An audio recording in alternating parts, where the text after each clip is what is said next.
Welcome to the Deep Dive. Glad to be here. Today we're getting into a situation that's really stirred things up.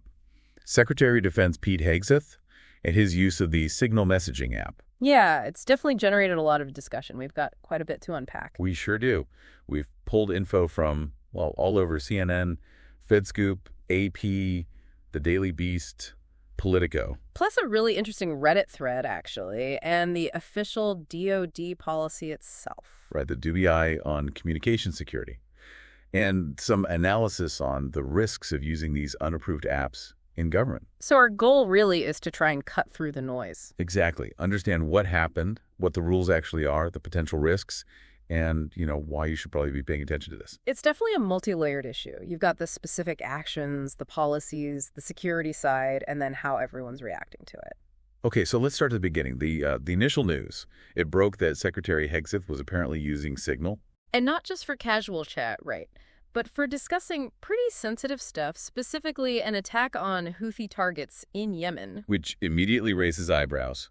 And then, adding to that, this military aide, Colonel Ricky Buria. Yes, he reportedly asked about getting a policy exception for Hegseth to keep using Signal. That part's key, isn't it? The fact they were looking for an exception suggests they knew or suspected it wasn't standard procedure. It certainly implies an awareness that using Signal this way might be, let's say, outside the lines.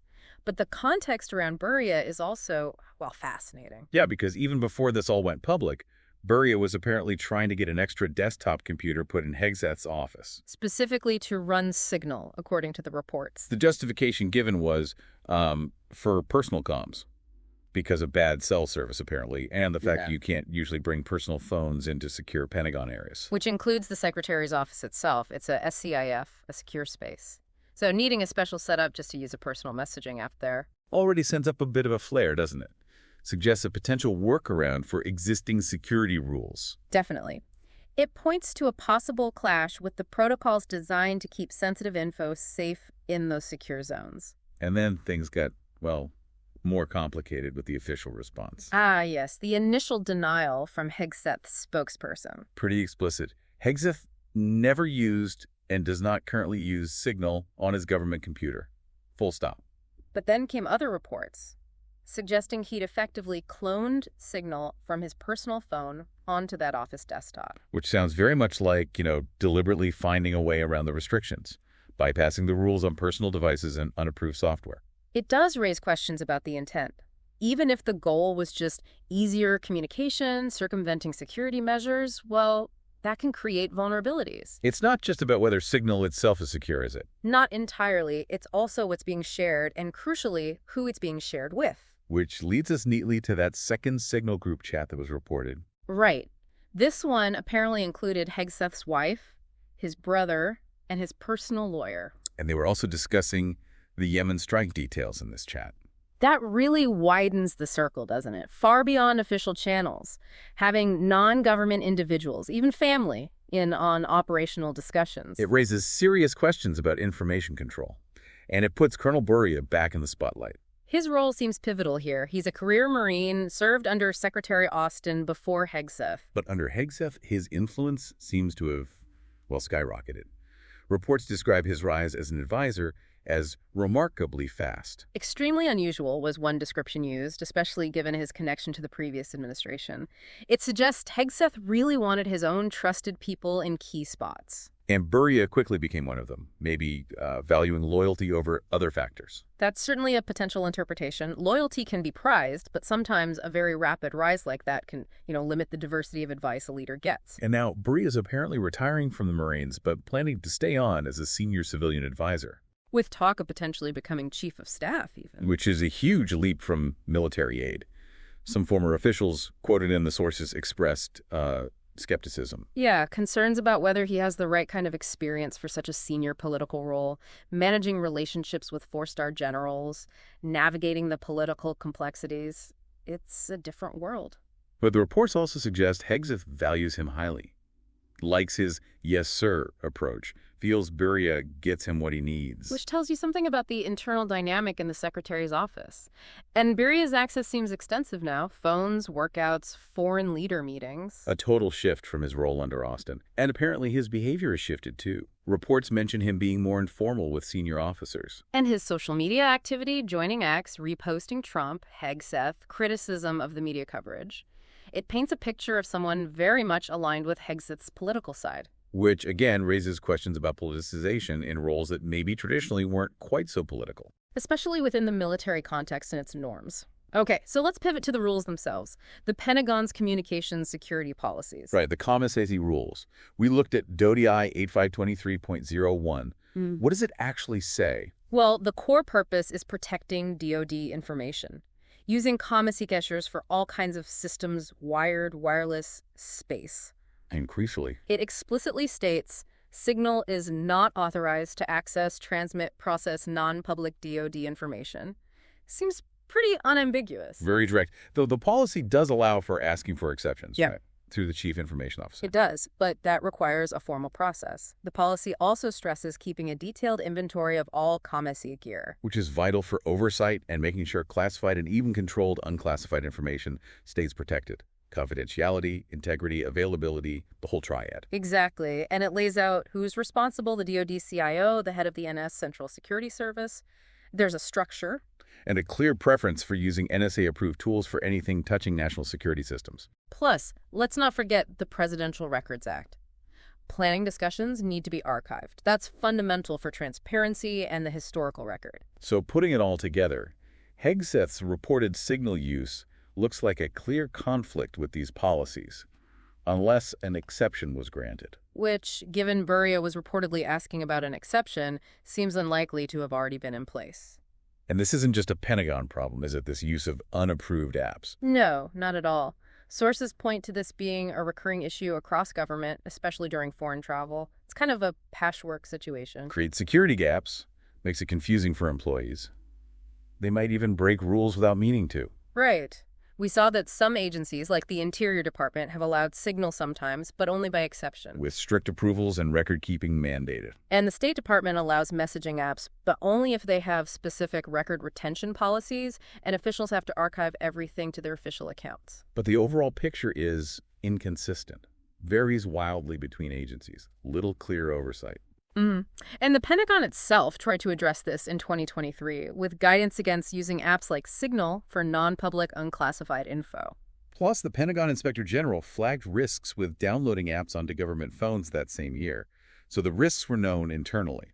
It's a tricky balance. Tulsi Gabbard, the DNI mentioned in the chat leaks, reportedly noted Signal came pre-installed on some government devices, citing CISA guidance after some hack. So you have this tension between maybe perceived security of encryption, convenience, and the official risk-managed protocols. Which brings us squarely to the security risks and the wider concerns here. Using unapproved apps clearly undermines the official security framework. It just increases the chances of sensitive data getting out, right?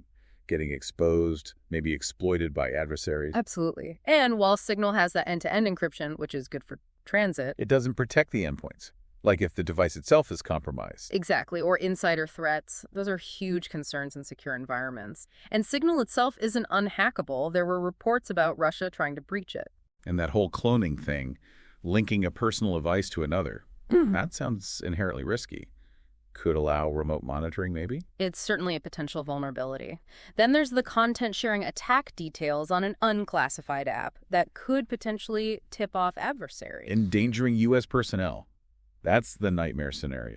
And the Pentagon knows these risks. Remember the Strava incident in 2018? The fitness app revealing troop locations? Right. That led to the ban on personal devices in classified areas.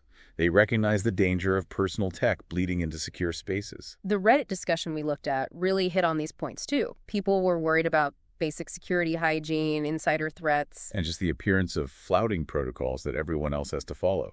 Plus, that Signal feature where messages can disappear. The dilution feature, that's a huge issue for record keeping, directly conflicting with things like the Presidential Records Act. How do you maintain accountability? Which leads to the whole debate about classification. Was the information shared actually classified? That's been a major point of contention.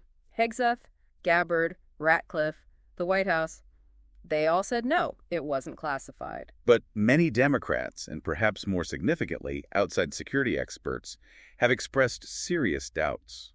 Yeah, there's a distinction people draw between formal war plans, very specific, highly classified documents, and, say, details about an upcoming strike. But even if the specific messages weren't marked top secret, details about timing, targets, weapons, that stuff is almost certainly derived from classified intelligence. Well, that's what the experts argue. Sharing it on an unclassified system is still risky, regardless of the formal marking. It could expose sensitive capabilities or intentions. And setting aside classification, there are still potential violations of federal law and those record-keeping rules we talked about. Which is why there's been that call for the Defense Department's Inspector General to formally review Hegseth's signal use. You also hear concerns from military families, veterans, people held to incredibly strict standards themselves about handling sensitive info. Understandably so. And the Reddit users. They speculated about consequences ranging from losing security clearances to potentially legal action if violations are confirmed. Okay, so how has everyone reacted? What are the different takes on this? Well, President Trump, as you mentioned, sort of brushed it off, said the info wasn't classified, criticized the reporter who broke the story. And Hegseth himself sounds like he's standing firm. Not worried about his job, insisting no war plans were texting. Defiant, yeah.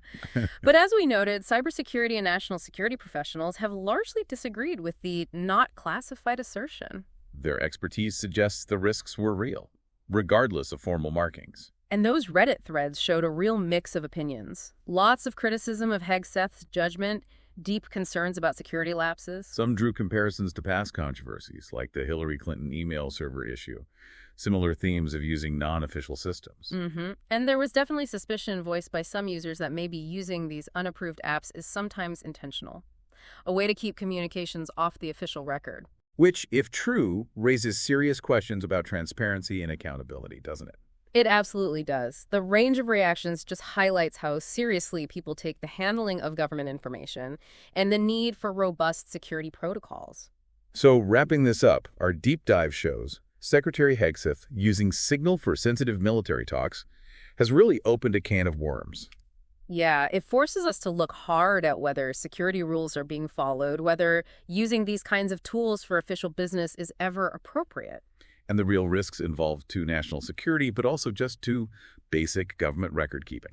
It also shines a light on just how tricky communication security is becoming, especially at the highest levels of government, with technology evolving so fast. Okay, so here's something to think about as we finish. Technology makes it so easy now to blur the lines, right? Between what's convenient personally and what's needed for national security. That's the core tension. So what are the long-term effects of that blurring? How do we maintain truly secure communications when everything's so connected?